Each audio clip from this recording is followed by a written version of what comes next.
On March the 9th in the Convention Centre Dublin, over 300 leaders of Irish industry gathered for the 2017 Ibec Business Leaders Conference. This event took place at an important time against the backdrop of Brexit and the potential trade implications that may arise from the promised policies of the Trump administration. The Irish business community is back in a very strong position again, which is great, but we now need to deal with the problems of Brexit, Trump administration in the US, but also to get more public investment into the infrastructure that we all need.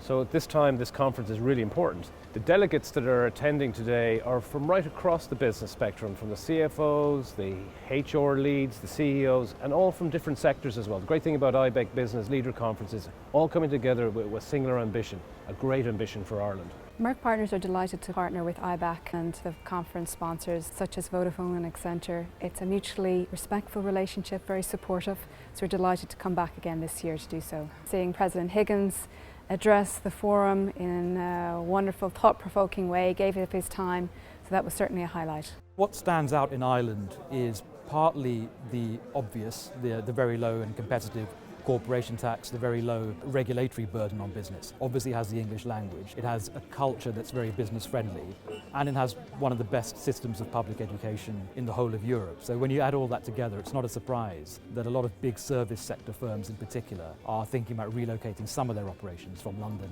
to Dublin. My presentation today was about the subject of disruption, and what I said is the world is being extraordinarily disrupted by technology, by capital markets, by globalization, but those very disruptors are themselves being disrupted by the backlash against globalization, by the consolidation of capitalism, and by what I see as a growing stagnation of the world economy. What I talked about today was that advisors around Trump hopefully will restrain some of his crazier and more protectionist ideas. Donald Trump has made very protectionist noises, not only about the EU, but across the board. And our hope is that he has several restraining advisors around him that are mature, have reasoned judgment, and will constrain and hopefully shape some of Trump's more protectionist tendencies. I liked getting kind of the overseas view.